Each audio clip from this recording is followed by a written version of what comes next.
Disclaimer: This video is a fan-made narrative and explanation of a fictional story. It does not include or reuse any official audio, video, music, or other copyrighted material from any platform. All voiceovers, narrations, and scripts are completely original and independently created by the creator.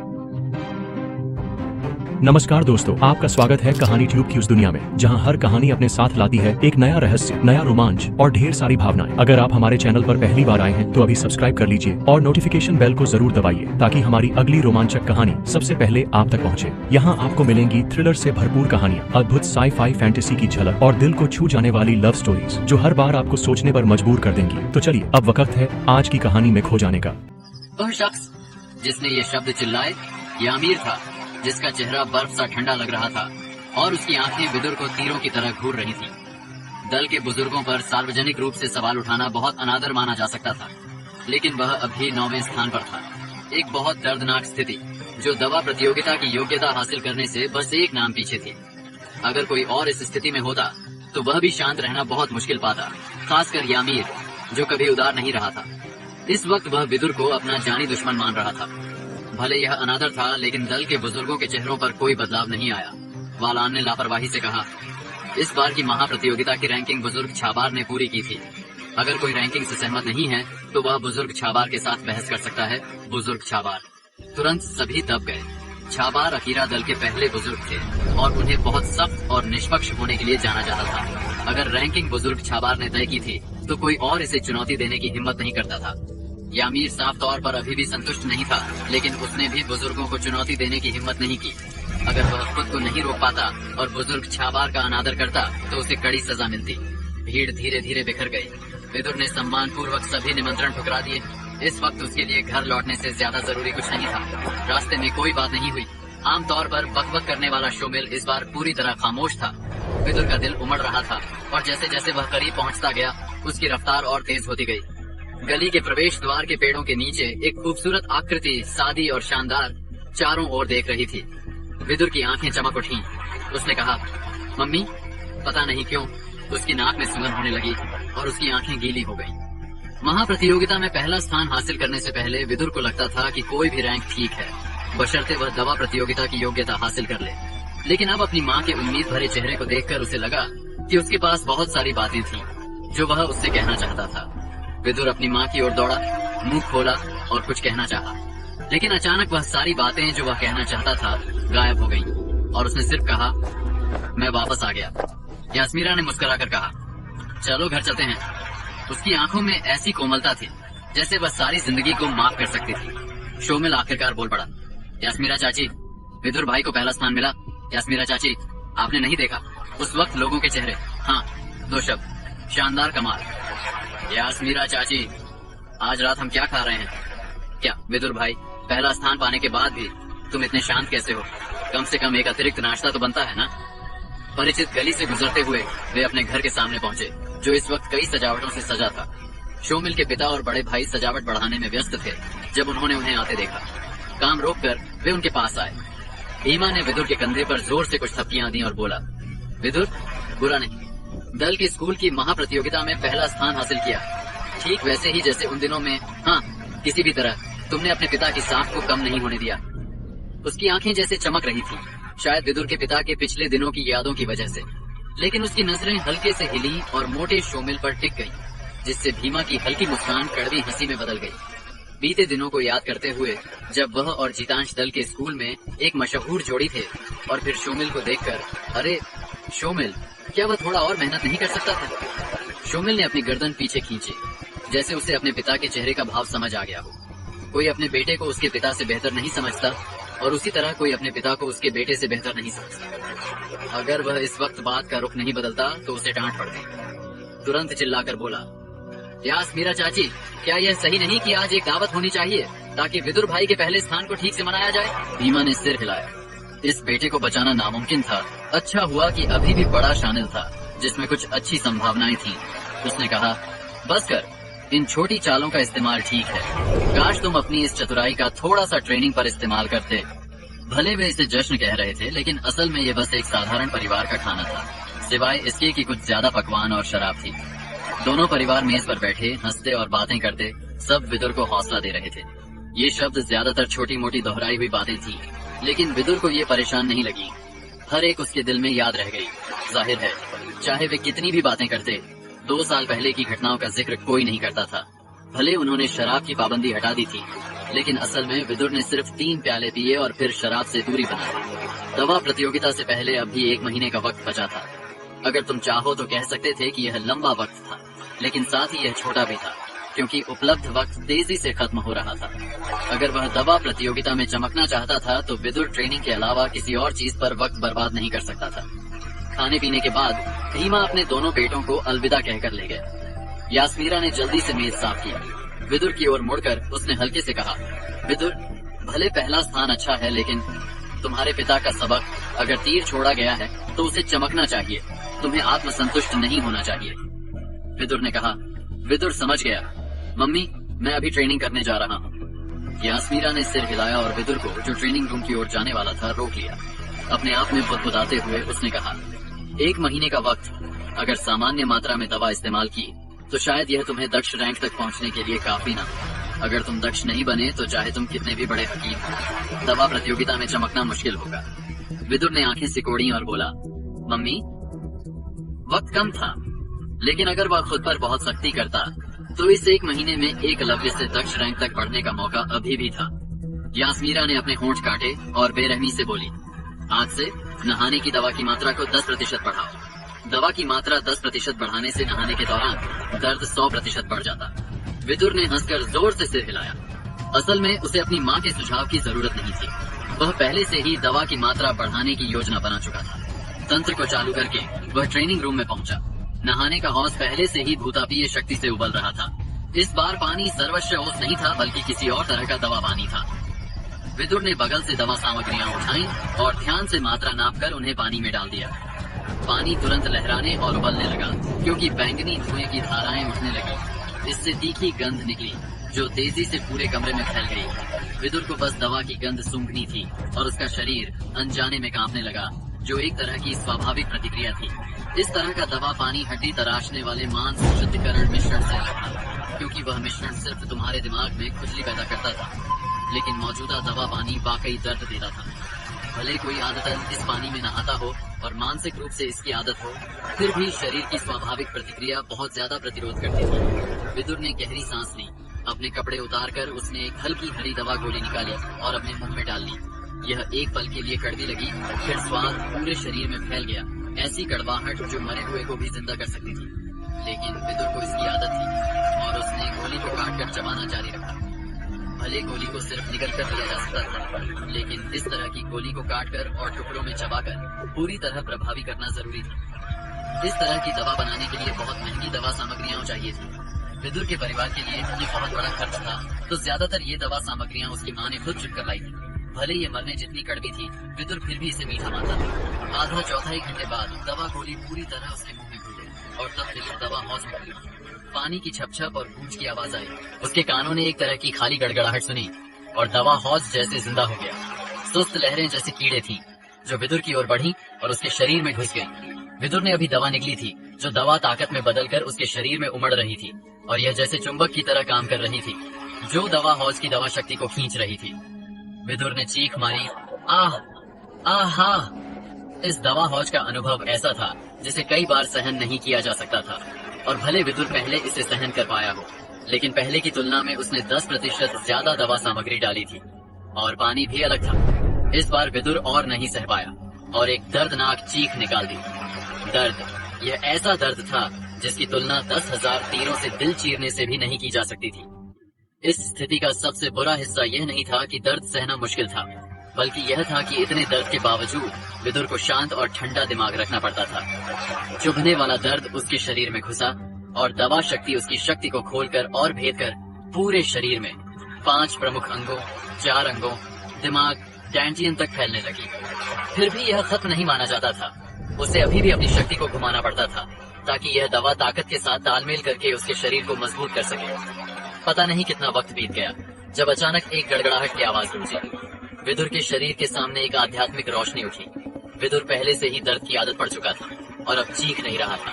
इस वक्त उसकी शक्ति घूम रही थी, जो आध्यात्मिक रोशनी में डाल रही थी। रोशनियों की चमक में दवा शक्ति की धाराएं आध्यात्मिक रोशनी की उत्प्रेरणा से शुद्ध हो रही थी और शक्ति जैसी फिर भी एक अलग तरह की अजीब शक्ति में बदल रही थी।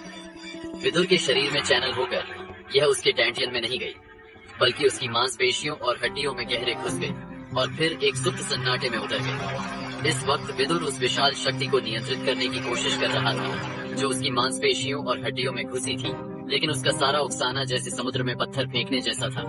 कोई दिखने वाला असर नहीं था। इसके उलट इस शक्ति ने विदुर को और ज्यादा दर्द दिया। उसकी नजर काली पड़ने लगी और उसकी चेतना दर्द के नीचे धुंधली होने लगी।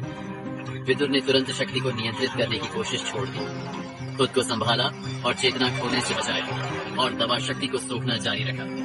अगर वह वाकई चेतना खो देता तो इस बार का दवा स्नान बेकार हो जाता। अपने परिवार की मौजूदा स्थिति में किसी भी तरह की बर्बादी माफी के लायक नहीं थी। दवा हौज का गहरा रंग धीरे धीरे हल्का होने लगा। जब तक वह पूरी तरह साफ पानी जैसा नहीं हो गया, विदुर ने खिंचाव लिया और कुछ गहरी सांसें ली। पहले का दर्द जैसे ज्वार की तरह कम होने लगा। ढेर सारा तैलीय पसीना आखिरकार उसके रोम छिद्रों से रिसने लगा, जिससे विदुर को बहुत ज्यादा प्यास लगने लगा। बगल में पानी के 5 बड़े मटके थे। विदुर ने एक उठाया और गटगट पी गया और एक ही बार में उसने आखिरी बूंद तक पूरा पी लिया। जब पानी उसके शरीर में गया तो उसने और ज्यादा पसीना निकाला और उसने दूसरा मटका उठाया और उसे भी एक बार में गटक गया।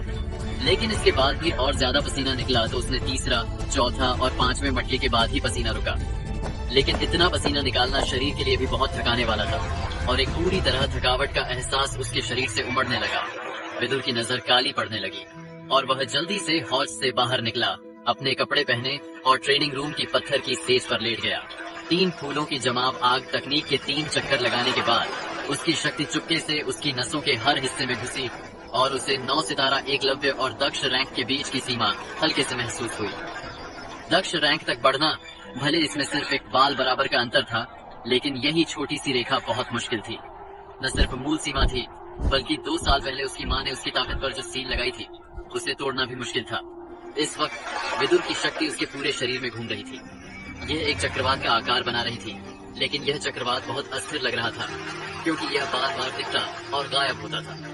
जैसे यह भ्रम हो, इसका आकार बनाए नहीं रखा जा सकता था। पता नहीं कितना वक्त बीत गया और विदुर और सहारा नहीं दे पाया। आखिरकार उसका सिर बहुत सुस्त हो गया और वह पूरी तरह चेतना खो बैठा। भले वह बेहोश था, विदुर का शरीर स्वाभाविक रूप से 3 फूलों की जमाव आग तकनीक का इस्तेमाल करके अपनी शक्ति को घुमाता रहा। धीरे धीरे उसके शरीर से गुजरता रहा और इस घटना के दौरान 3 फूलों की जमाव आग तकनीक में कुछ छोटे बदलाव होते दिखे। भले इससे उसकी ताकत में बढ़ोतरी नहीं हुई, लेकिन ताकत को बारीकी से नियंत्रित करने के मामले में त्रिक फूल जमाव आग की आग गुण वाली शक्ति ने उसकी अंदरूनी शक्ति के साथ तालमेल बढ़ाया, जैसे एक बांह उंगली को नियंत्रित करती है। रात चुपके से बीत गई। सुबह जल्दी ताजी हवा के रास्तों से पत्थर के ट्रेनिंग रूम में घुसी, जिसमें हल्की ओस की खुशबू थी। विदुर की आंखें फड़फड़ाईं और वह जागने लगा। आंखें खोलते ही उसकी एकमात्र अनुभूति एक जानवर जैसी भूख की थी और उसके पेट से जोरदार घुर्राहट की आवाज आई। भले उसका शरीर भूख की वजह से कमजोर था, उसका दिमाग पूरी तरह भरा हुआ महसूस कर रहा था। विदुर बिस्तर से उठा, एक बाल्टी झरने का पानी लेकर जल्दी से नहाया, कपड़े बदले और ट्रेनिंग रूम से बाहर निकला। आंगन में पहुंचकर उसकी माँ पहले से ही बाहर आ चुकी थी और मेज पर ढेर सारे स्वादिष्ट खाने तैयार थे। विदुर मेज की ओर दौड़ा और भेड़िए की तरह उसने खाना तब तक खाया जब तक मेज पूरी तरह खाली नहीं हो गई। तब उसे एहसास हुआ कि मेज पर एक नोट था। उसे पढ़े बिना ही विदुर जानता था कि उसकी माँ दल के पीछे के पहाड़ों में दवा जड़ी बूटियां चुनने गई थी। विदुर की ट्रेनिंग के लिए जरूरी कई चीजें दल की बांटी गई राशन से मुश्किल से पूरी होती थी। ये साफ तौर पर काफी नहीं था और इन 2 सालों में उन्होंने विदुर को दी जाने वाली दवा सामग्रियों को आधे से ज्यादा कम कर दिया था। ज्यादातर दवा सामग्रियां उसकी माँ ने खुद चुनकर लाई थी और इसी वजह से चाहे दवा स्नान कितना भी दर्दनाक हो, विदुर उसे सहन करता रहा। हर बार जब उसकी माँ जड़ी बूटियां चुनने जाती थी, उसे लौटने में कई दिन लगते थे। विदुर को थोड़ी चिंता होने लगी, लेकिन उसने जल्दी से इसे एक तरफ रख दिया। एक पुरुष को अनिर्णय में नहीं रहना चाहिए। उसे पहले से पता था कि उसकी माँ ने कितनी मेहनत की थी। सिर्फ अपनी जान की तरह ट्रेनिंग करके ही वह इसका थोड़ा सा भी बदला चुका सकता था।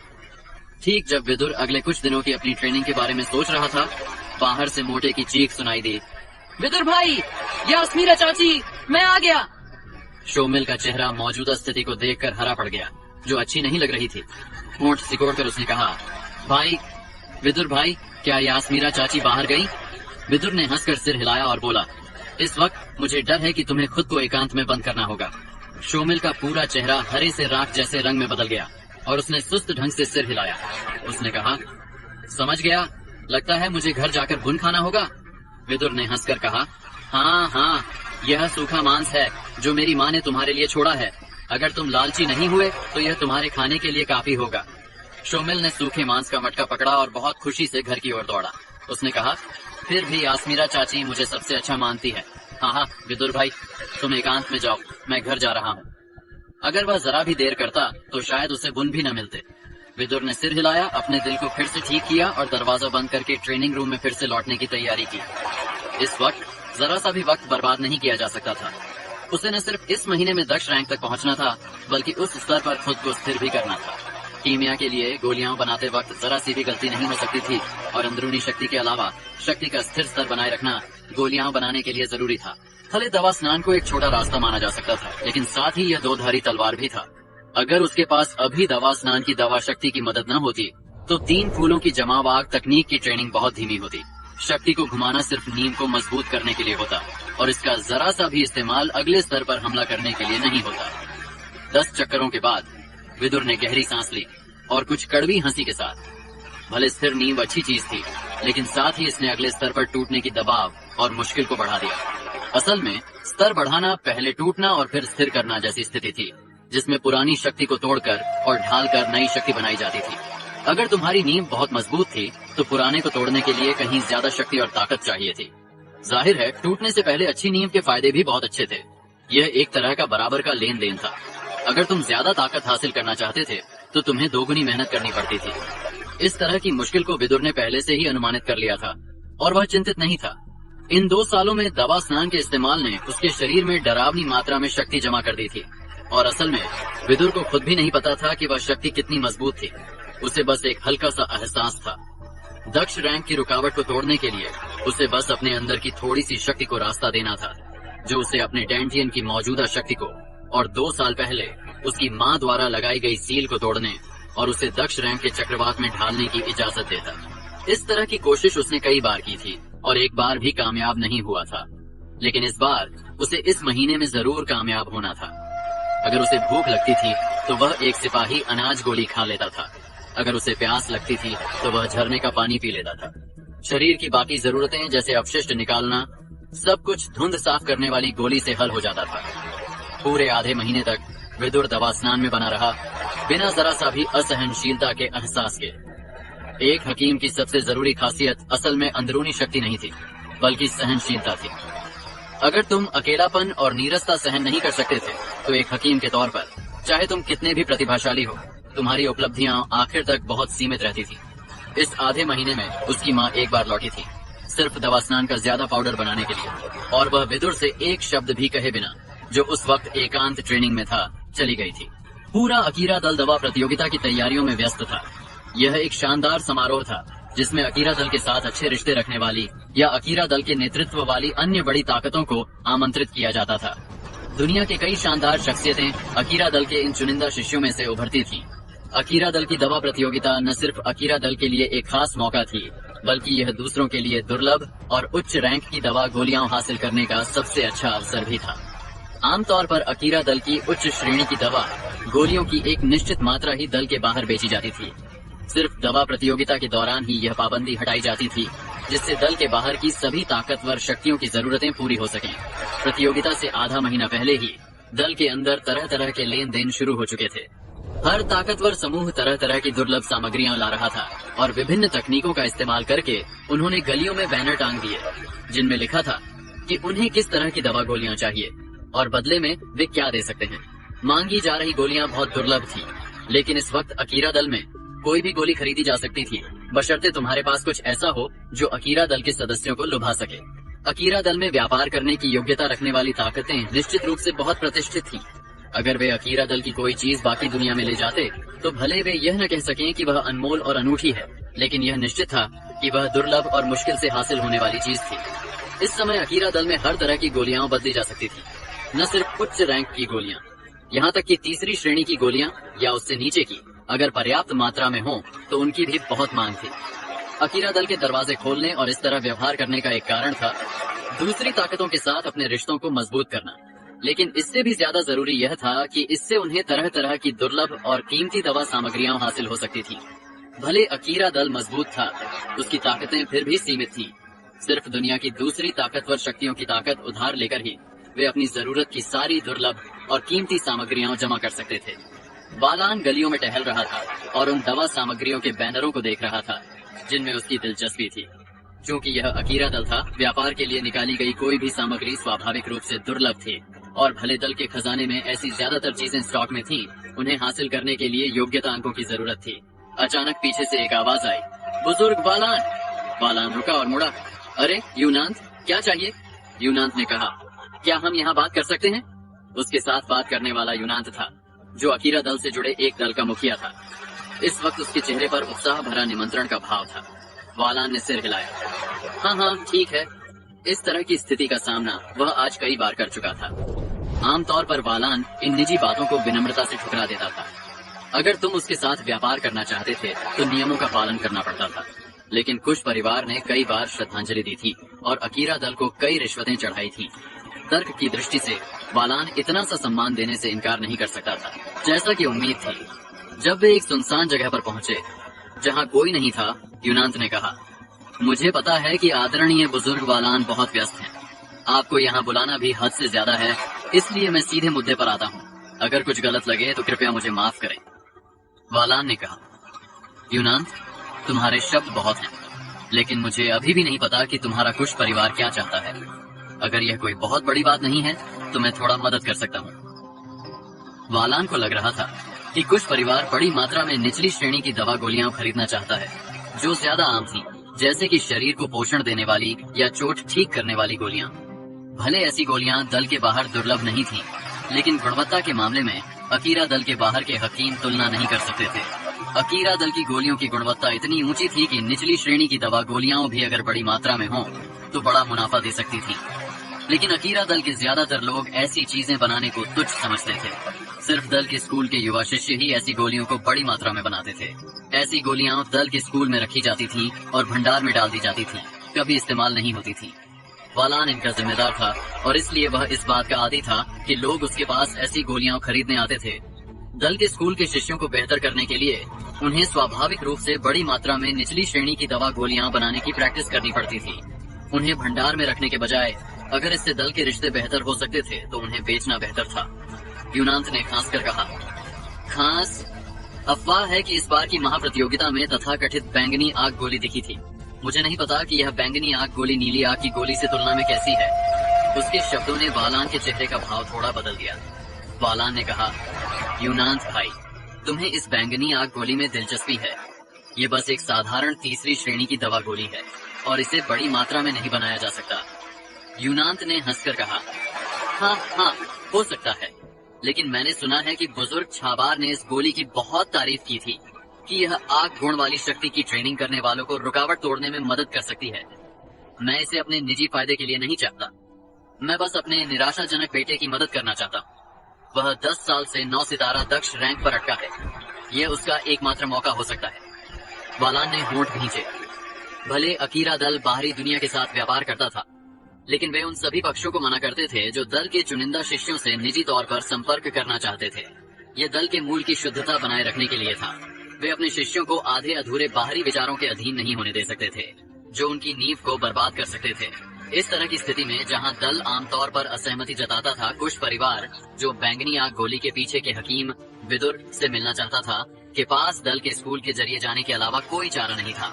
निजी संपर्क पूरी तरह मना नहीं था। कुश परिवार का अकीरा दल से रिश्ता था और वे गौण दल के सदस्य माने जा सकते थे, लेकिन ज्यादा से ज्यादा दल शायद आंखें मूंद लेता। वे ऐसा संपर्क करने की कोशिश नहीं करते थे। अगर कोई समस्या होती तो कुश परिवार अकीरा दल का दुश्मन बन सकता था और यह उनके लिए पूरी तरह से इसके लायक नहीं था। विदुर के टांका की आधे अधूरे प्राचीन फॉर्मूले को दबाने की वजह यह थी कि बैंगनी आग गोली में रुकावट तोड़ने का प्रभाव था। भले यह निश्चित नहीं था, फिर भी यह एक मौका था। इसलिए चंद्र दबाव हवा गोली की दुर्लभ उत्पत्ति के बावजूद यह बैंगनी आग गोली से कम थी। भले यह ज्यादा असाधारण थी, यह फिर भी सिर्फ जंग के लिए इस्तेमाल होने वाली दवा गोली थी, लेकिन बैंगनी आग गोली के दोहरे इस्तेमाल थे। जिसमें लड़ाई की ताकत बढ़ाने की क्षमता के साथ साथ स्तर बढ़ाने का एक अज्ञात मौका भी था। भले अकीरा दल के पास तरह तरह की दवा गोलियां थीं जो स्तर बढ़ाने में मदद कर सकती थीं, ऐसी गोलियां बनाने में बहुत कीमत चुकानी पड़ती थी और हर कुछ साल में सिर्फ कुछ गोलियां ही दल के बाहर छोड़ी जाती थी। आखिर दल के सदस्यों की मांग को ही सालाना उत्पादन दर से पूरा नहीं किया जा सकता था। ऐसी गोलियां बनाना न सिर्फ मुश्किल था, जिसमें सफलता की दर कम थी, बल्कि सबसे जरूरी बात यह थी कि स्तर बढ़ाने वाली दवा गोलियां बनाने के लिए बड़ी मात्रा में दुर्लभ दवा सामग्रियों की जरूरत थी। इसकी तुलना में बैंगनी आग गोली सिर्फ एक हल्का सा मौका देती थी, लेकिन सिर्फ एक मौका भी अनमोल था। सिर्फ एक सावधान पूछताछ से कोई भी जान सकता था कि बैंगनी आग गोली खास तौर पर विदुर की थी और कोई और शख्स इसे बनाने में सक्षम नहीं था। अगर तुम बैंगनी आग गोली हासिल करना चाहते थे तो तुम्हें जल्द से जल्द विदुर से संपर्क करना पड़ता था। कुछ परिवार की मौजूदा ताकत के साथ अगर विदुर की खबर फैलती रही तो कम समय में बैंगनी आग गोली हासिल करना बहुत मुश्किल हो जाता और यह पूरी तरह इस बात पर निर्भर करता था कि विदुर इसे बनाने को तैयार है या नहीं। अकीरा दल एक सामूहिक इकाई था, लेकिन साथ ही हर शख्स अपना व्यक्तिगत था। दल किसी भी दल के सदस्य को वह बलिदान देने के लिए मजबूर नहीं करता था जो वे नहीं देना चाहते थे। ऐसा दल जो अपने सदस्यों को वह चीजें बलिदान करने के लिए मजबूर करता था जो वे नहीं चाहते थे, निश्चित रूप से ऐसा दल नहीं था जो 1000 साल तक टिक सकता था। वालान ने कहा, यह भी ठीक है, मैं तुम्हें इस मौके के लिए सिफारिश दूंगा, लेकिन बदले में तुम्हें क्या तैयार करना चाहिए यह भी साफ होना चाहिए। यूनाथ ने खुशी से बार बार धन्यवाद दोहराया और चला गया। चिंता मत करें बुजुर्ग वालान, मैं आपको निराश नहीं करूंगा। इसके बाद वालान का गलियों में टहलने का मूड नहीं रहा। इस पूरे समय में विदुर दल के स्कूल नहीं गया था और शोमिल ने कहा था कि वह एकांतवास में है। वालान को इस बात से थोड़ी निराशा थी कि विदुर एकांतवास में चला गया था।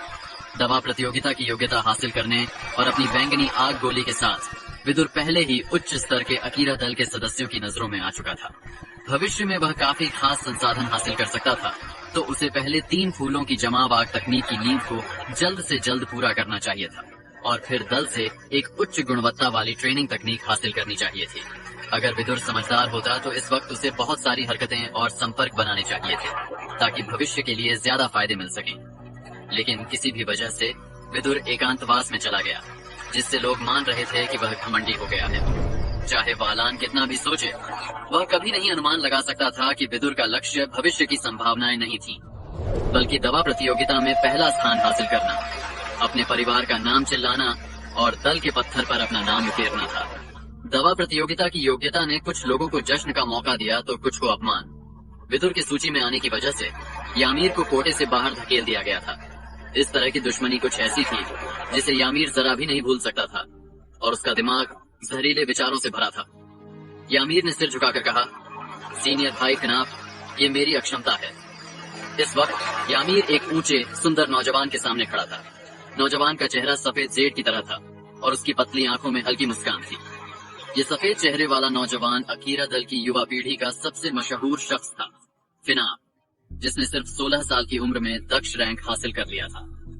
फिनाप ने कहा, कोई बात नहीं, पहले मुझे उम्मीद थी कि तुम शीर्ष 8 में आ जाओ, लेकिन मुझे नहीं लगा था कि कोई और लड़का उभरेगा। चाहे उसका नाम कुछ भी हो, उसे एक नई ताकत माना जा सकता है। मैं तुम्हें दोष नहीं देता। यामीर ने अभी भी सिर उठाने की हिम्मत नहीं की, सिर्फ बोला, भाई फिनाप, क्या आप उसे बुलाने की योजना बना रहे हैं? फिनाप ने हंसकर कहा, हाँ, जाहिर है, चूंकि उसने तुम्हारी दवा प्रतियोगिता की योग्यता छीनकर तुम्हें नुकसान पहुंचाया है, मैं उसका ध्यान रखूंगा। उसे बुलाने की बात क्या है? वह बस एक टूटा फूटा निचले रैंक का शिष्य है जिसे एक बार किस्मत मिल गई। अगर तुम अपने मामले ठीक से संभाल लेते हो तो तुम्हारी भविष्य की संभावनाएं भी छोटी नहीं होंगी। यामीर ने सिर हिलाया और कृतज्ञ भाव के साथ कुछ चापलूसी भरे शब्द जोड़कर चला गया। जैसे ही यामीर गया, फिनाप की लंबी और पतली आंखें हल्के से चमकी और उनमें ठंडक का एक निशान उभरा। होंठ भींचकर उसने अचानक कहा, विदुर। उसके परदादा ने दल के पत्थर पर खुद को उकेर लिया था। अपना नाम छोड़कर कुछ दिलचस्प। समय बीतता गया और आधा महीना पलक झपकते बीत गया, लेकिन जो सबको हैरान कर गया वह यह था कि जिस शख्स पर सबका ध्यान था, विदुर, अप्रत्याशित रूप से इस पूरे आधे महीने के समय में एकांतवास में रहा और आखिर में इस पूरे महीने में उसे फिर कभी नहीं देखा गया। आज दवा प्रतियोगिता का औपचारिक शुरू होने का दिन था। पूरा अकीरा दल नए साल के जश्न की तरह उत्सव मना रहा था। उसी चौक में जहां दल का पत्थर था, 10 ऊंचे मंच पहले से खड़े किए जा चुके थे।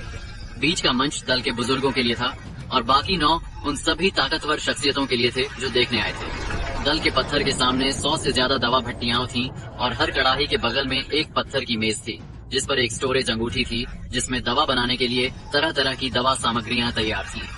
दल के आंतरिक योद्धा सब कुछ घेरे हुए थे और निगरानी कर रहे थे, लोगों को अलग अलग परतों और समूहों में बांट रहे थे। दूसरी तरफ एक शक्ति संरचना थी जो शोर को रोकती थी। इस संरचना के ढके हुए स्थान में भीड़ का कोई शोर नहीं घुसता था। यह दवा प्रतियोगिता के प्रतियोगियों के लिए युद्ध का मैदान था। वहाँ पहले से ही 10 से ज्यादा शिष्य चुपचाप ध्यान में बैठे थे।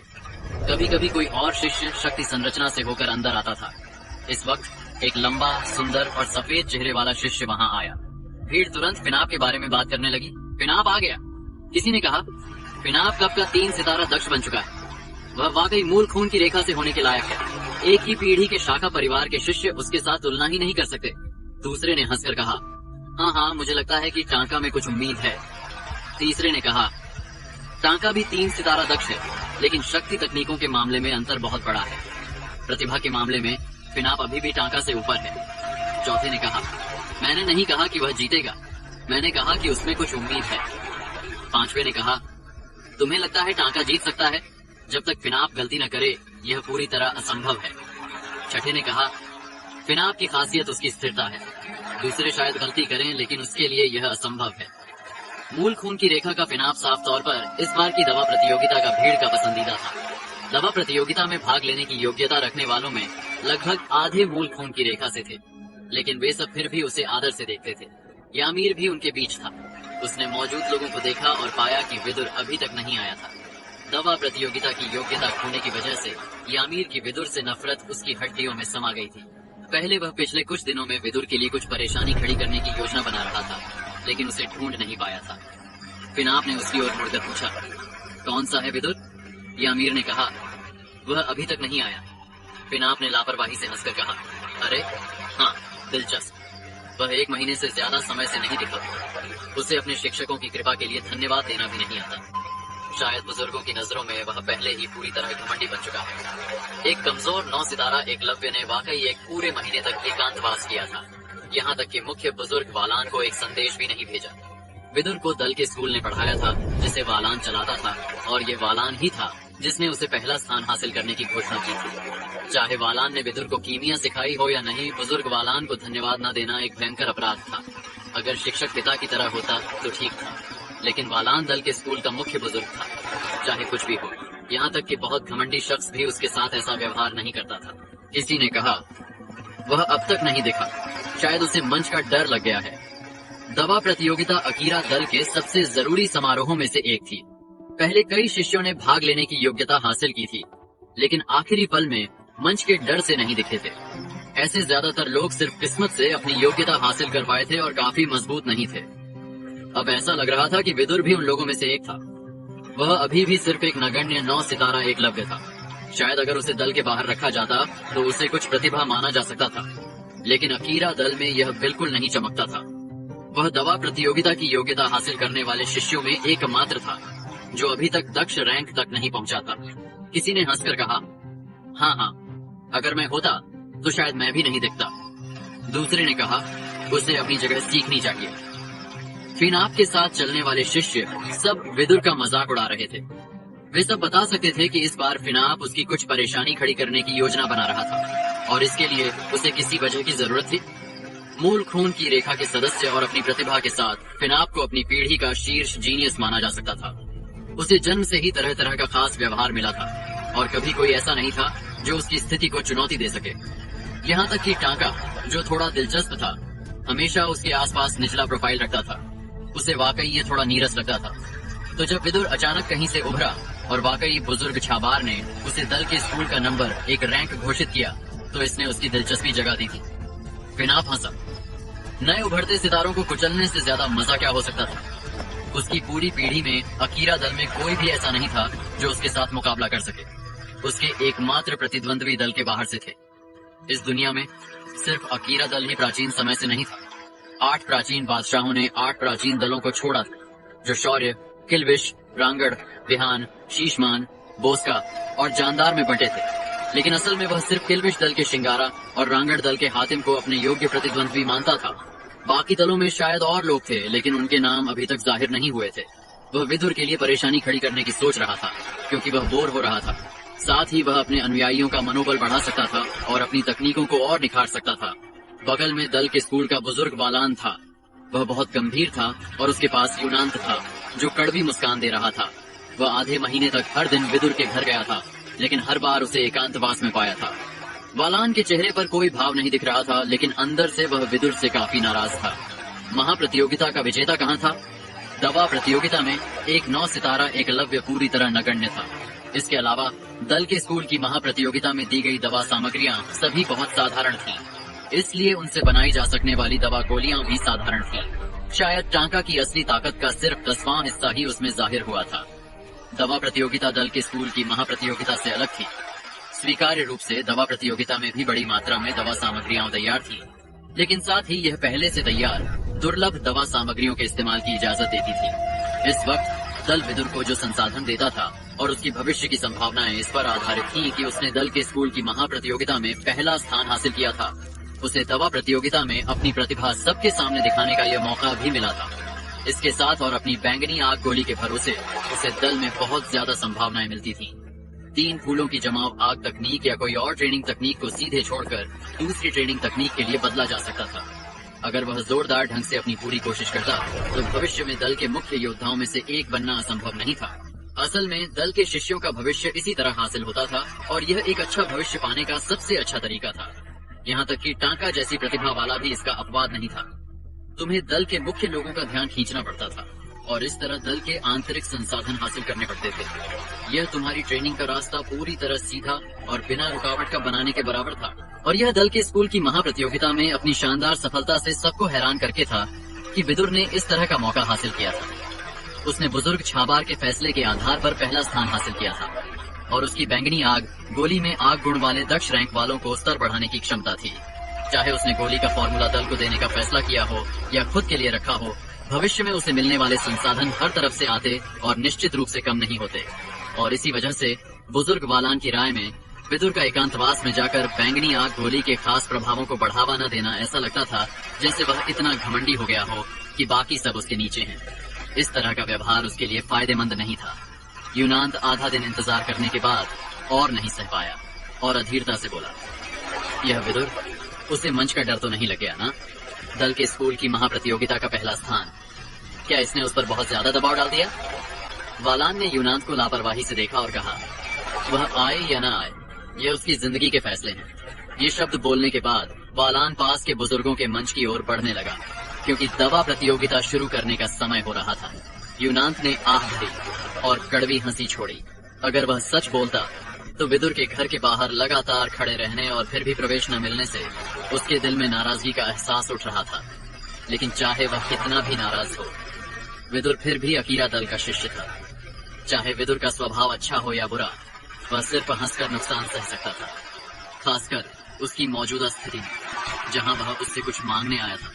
लेकिन उसे नहीं लगा था कि बहुत निष्पक्ष और ईमानदार बालान भी विदुर से कुछ नाराज था। असल में इन पिछले कुछ दिनों में दल में विदुर के बारे में नकारात्मक खबरें इतनी थी कि गिनती नहीं हो सकती थी।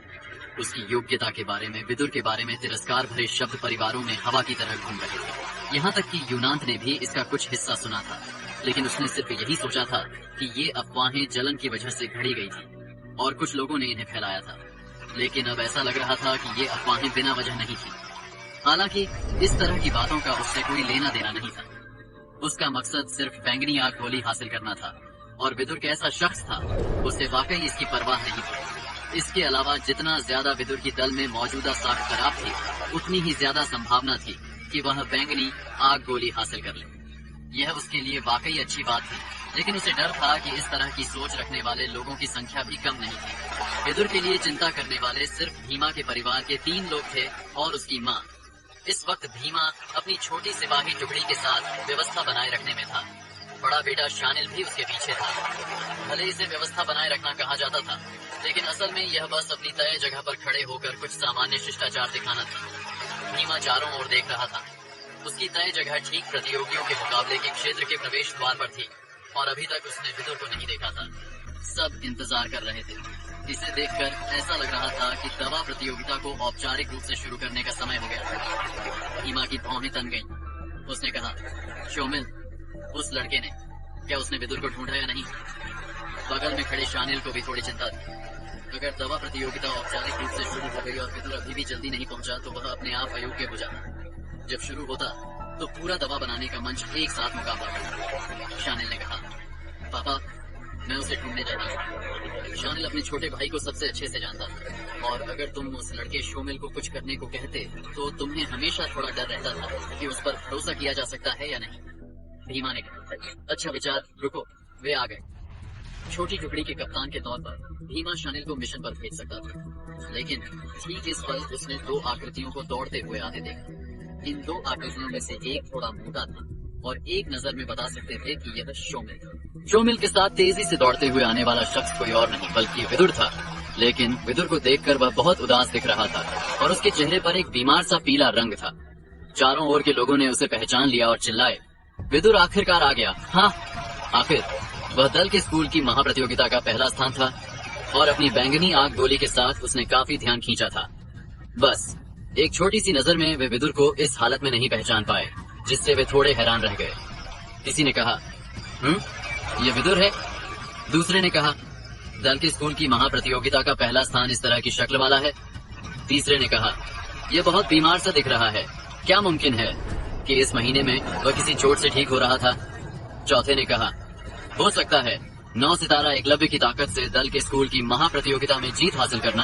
अगर इसमें कोई चाल न हो तो भूत भी यकीन नहीं करेगा। पांचवे ने कहा, लेकिन वह कुछ ताकत खोया हुआ दिखता है।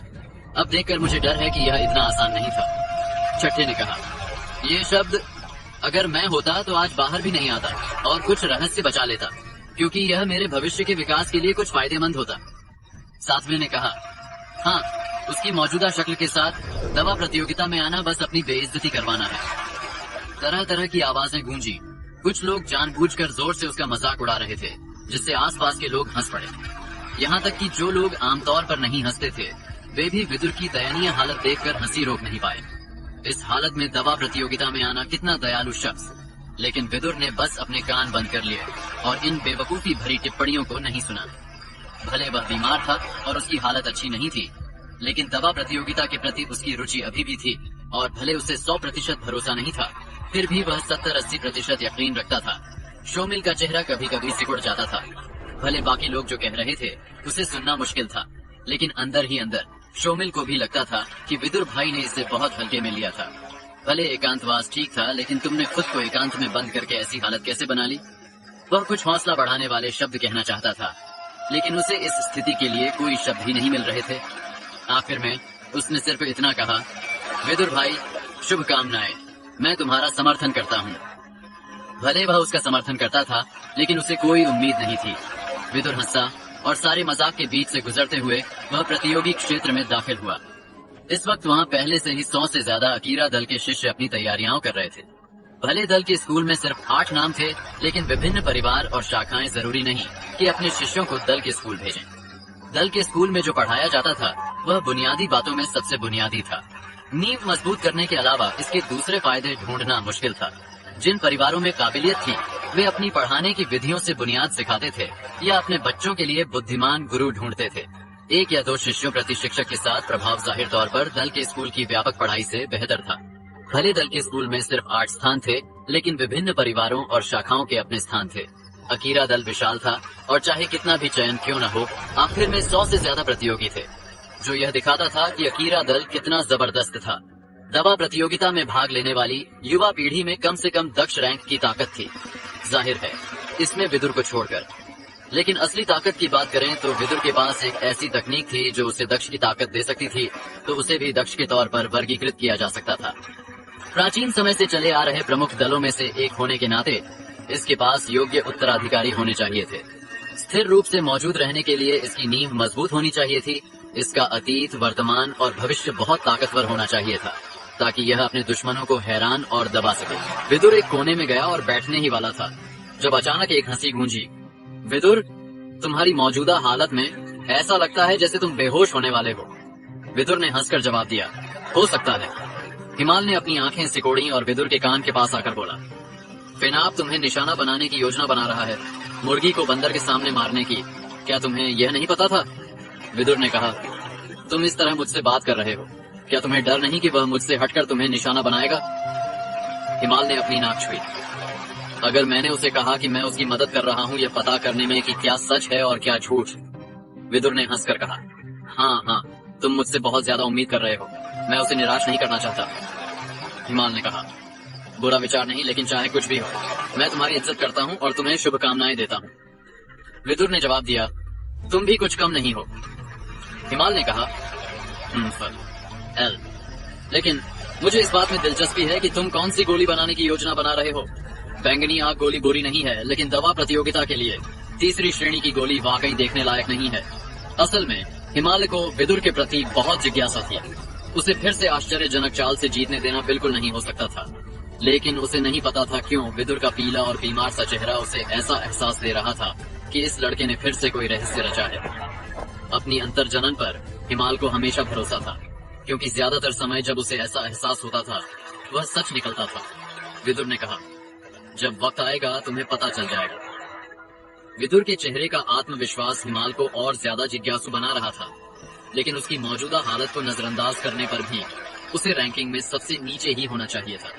इस वक्त बुजुर्गों के मंच से दल का लीडर प्रधान पहले से खड़ा था और कुछ पारंपरिक वाक्य कहने के बाद उसने पहला बुजुर्ग छाबार को जाहिर किया, जो खड़ा हुआ और वहां से जिम्मेदारी संभालने लगा। छाबार की नजर जैसे मशाल थी जब उसने प्रतियोगी क्षेत्र में इंतजार कर रहे अकीरा दल के शिष्यों पर नजरें दौड़ाई। एक शानदार और सम्मानजनक आवाज में उसने घोषणा की, यहाँ इंतजार करने वाले मेरे अकीरा दल का भविष्य है। मुझे उम्मीद है कि आप सब अपनी पूरी कोशिश करेंगे। इसके अलावा एक और अच्छी खबर है, इस बार की दवा प्रतियोगिता का पहला स्थान दल के मुखिया के मार्गदर्शन में सीधे शिष्य बनने और उनके सामने सम्मान देने का मौका पाएगा। उन्हें दल के खजाने में जाकर एक देव रैंक की शक्ति तकनीक चुनने का अवसर भी मिलेगा।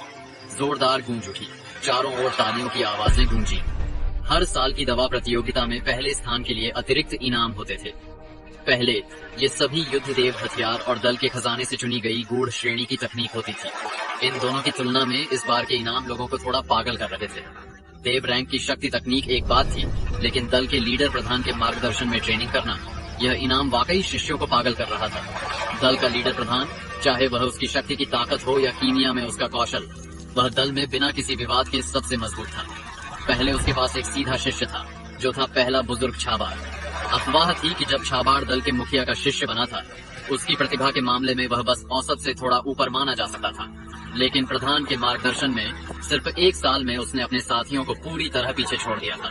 चाहे जो भी प्रतिभाएं हों, सबको उसने दबा दिया था। आज तक छाबार और मजबूत हो गया था और प्रधान के बाद दल में सबसे मजबूत विद्वान बुजुर्ग बन गया था। इसलिए यह कहना मुमकिन था कि अगर तुम प्रधान का शिष्य बन गए तो तुम्हारा भविष्य शायद दूसरा छाबार जैसा ना हो, लेकिन इतने ऊंचे शुरुआती बिंदु के साथ दल के मुखिया के सीधे शिष्य के तौर पर भविष्य में तुम्हारी स्थिति निश्चित रूप से दल में एक मुख्य बुजुर्ग की होगी। मुख्य बुजुर्गों की तुलना में, जैसे कि वालान जो दल के स्कूल का जिम्मेदार था, या बाहरी बुजुर्ग जो दल के बाहर व्यापार का जिम्मा संभालते थे, वे पूरी तरह अलग इकाई होते थे। ऐसी स्थिति बहुत ऊंची थी, लेकिन असल में ये छोटी चीजें थीं। असली चीज जो लोगों को पागल कर रही थी वह थी प्रधान की कचरे को जादुई में बदलने की काबिलियत। उसका शिष्य बनना, बशर्ते तुम पूरी तरह बेवकूफ न हो, इसका मतलब था कि तुम एक मशहूर विद्वान बन सकते थे। प्रतियोगी क्षेत्र में सभी शिष्यों की आंखें तीव्र युद्ध इच्छा शक्ति से फट पड़ रही थीं। हमेशा शांत रहने वाले टांका के चेहरे की हल्की मुस्कान गायब हो गई और वह फिनाप की दिशा में घूरने लगा। टांका की नजर को महसूस करके फिनाप के चेहरे पर अभी भी मुस्कान थी। युद्ध की इच्छा रखना बुरा नहीं था, लेकिन इसका कोई मतलब था? ताकत थी। जंग से पहले अपनी बंदूकें चमकाना सिर्फ दिखावे के लिए था। देव रैंक की शक्ति तकनीक, दल के मुखिया का शिष्य बनना, ये पहले से ही उसकी जेब में थे। असल में यह खबर फिनाप ने कब की सुन ली थी। न सिर्फ उसका बड़ा भाई आंतरिक दल के सजा हॉल का मुखिया था, बल्कि उसके पिता की स्थिति सिर्फ बुजुर्ग छाबार से नीचे थी। अकीरा दल के आंतरिक और बाहरी मामलों के बारे में ज्यादातर जानकारी पता करने का अधिकार असली ताकत की जरूरत थी। दल में होने वाले कोई भी रहस्य फिनाप के घर को बाएं पास करना मुश्किल था। फिनाप को वाकई लगता था कि दल के मुखिया ने दवा प्रतियोगिता का इस्तेमाल शिष्य चुनने के लिए किया, क्योंकि उसने उसकी निजी प्रतिभा को पसंद किया था। आखिर अकीरा दल की युवा पीढ़ी में अगर वह उसे नहीं चुनता तो फिर किसे चुनता? टांका उसका मुकाबला नहीं था। विदुर की तो बात ही छोड़ दो, जो मूल रूप से कुछ भी नहीं था। विभिन्न परिवारों और शाखाओं के अपने मशहूर प्रतिभाशाली थे, लेकिन ज्यादातर सिर्फ टांका के आधे कौशल से मिलान कर सकते थे। अगर वे उसके साथ लड़ना चाहते थे, उसके पास सिर्फ 2 शब्द थे, हार मानो, या एक शब्द, नादान। इस खबर को सुनकर विदुर के पीले चेहरे पर गुलाबीपन का एक निशान उभरा और उसका दिल पूरी तरह उत्साहित हो गया। उसके पिता ने उसे एक बार बताया था कि दल में सबसे ज्यादा निष्पक्षता की साख वाला शख्स पहला बुजुर्ग छावार था और उसे बड़ा करने वाला था दल का मुखिया। उसके पिता की नजरों में दल का लीडर प्रधान मूल रूप से एक पौराणिक शख्स था। विदुर बचपन से इस विचार से प्रभावित था, तो दल के मुखिया का शिष्य बनने का मौका, भले वह सिर्फ नाम मात्र का हो, नहीं, दल के मुखिया की तो बात ही छोड़ो, यहाँ तक कि छाबार का नाम मात्र का शिष्य बनना भी बहुत शानदार बात थी। और अगर उसके पिता को यह पता चलता तो वह भी बहुत संतुष्ट होता। छाबार ने कहा, आप सबको अपनी प्रतिभा जाहिर करनी चाहिए ताकि दल के लोगों को अपनी ताकत दिखा सके। अब सब अपनी जगह लें, यह जगह अब आपका खेल का मैदान है। पहले बुजुर्ग के आदेश के बाद जोरदार आवाजें फट पड़ी और रोशनियां क्षितिज की ओर उठने लगी, आतिशबाजी की तरह फटने लगी। भले दिन का समय था, रोशनियों की चमक फिर भी साफ दिख रही थी। यह था दवा प्रतियोगिता की औपचारिक शुरुआत का आधिकारिक संकेत। प्रतियोगी क्षेत्र में 100 से ज्यादा अकीरा दल के शिष्य सम्मान पूर्वक खड़े हो गए और स्वतः ही दल के रक्षकों के निर्देशों का पालन करते हुए वे दवा बनाने के क्षेत्र की ओर बढ़े। विदुर का चेहरा भी गंभीर और सम्मानजनक था। दल की हर चीज को वह पवित्र मानता था। प्रतियोगिता की शुरुआत भी एक समारोह थी और यह अंतिम 8 को तय करती थी जो अंतिम जंग में भाग ले सकते थे। इस युद्ध के मैदान में तुम्हारे दुश्मन 100 से ज्यादा समान रूप से शानदार हकीम थे। यहाँ तक कि शीर्ष 8 में जगह पकड़ने और दल के चुनिंदा बीज के तौर पर मान्यता पाने वाला कौन हो सकता था? कुछ भी मुमकिन था। एक चुनिंदा बीज के तौर पर तुम्हें एक खास ट्रेनिंग स्थिति मिलती थी और बाकियों की तुलना में जिन्हें भी संसाधनों के लिए तरजीह मिलती थी, व्यवहार में अंतर जमीन आसमान जैसा था। विदुर ने अपनी जगह ढूंढी और मेज के कोने में स्टोरेज अंगूठी के पास उसने अपनी नेम प्लेट रख दी। ठीक जब सब तैयार थे, आकाश से एक जोरदार गड़गड़ाहट की आवाज गूंजी और चारों ओर से एक बहता प्रकाश आया, बिखरता हुआ, पलक झपकते फीका पड़ गया। ये एक संरचना थी जो दवा बनाने के क्षेत्र को बाहर से सील कर देती थी। साथ ही यह दवा प्रतियोगिता की औपचारिक शुरुआत का एक और हिस्सा था। सबने तुरंत तेजी से हरकत शुरू कर दी। विदुर ने भी तेजी से हरकत की। उसने स्टोरेज अंगूठी पकड़ी और उसमें अपनी शक्ति का एक धागा डाला। कुछ सेकंड में उसकी आत्मा ने अंदर रखी विभिन्न दवा सामग्रियों को महसूस कर लिया। ज्यादातर सामग्रियां दवा बनाने के लिए अक्सर देखी जाने वाली थी, लेकिन कुछ दुर्लभ सामग्रियां भी थी, लेकिन उनकी मात्रा बहुत कम थी और इसलिए उन्हें मुख्य सामग्री के तौर पर नहीं इस्तेमाल किया जा सकता था। उन्हें सिर्फ दूसरी सामग्रियों को संतुलित करने या उनके गुण बढ़ाने के लिए इस्तेमाल किया जा सकता था। विदुर ने गहरी सांस ली। अगर वह सिर्फ स्टोरेज अंगूठी में रखी सामग्रियों पर निर्भर करता तो वह सिर्फ कुछ आम उच्च श्रेणी की दवा गोलियां बना सकता था। अगर उन्हें अकीरा दल के बाहर रखा जाता तो शायद हजारों लोग उन्हें चुराने चाहते, लेकिन यह थी अकीरा दल की दवा प्रतियोगिता। सिर्फ एक सामान्य उच्च श्रेणी की दवा गोली पर भरोसा करके अकीरा दल के 100 से ज्यादा शीर्ष शिष्यों को हराना बस एक भ्रम था। विदुर ने सिर उठाया, चारों ओर देखा। उसने देखा कि कई लोग पहले से ही शुरू कर चुके थे, अपनी कड़ाही को चमकती आग से जला रहे थे। असल में वे इतने तेज थे क्योंकि उन्होंने पहले से तैयार की गई तरह तरह की असामान्य दवा सामग्रियां निकाल ली थी। जाहिर था वे इस जंग में अपनी पूरी ताकत झोंकने वाले थे।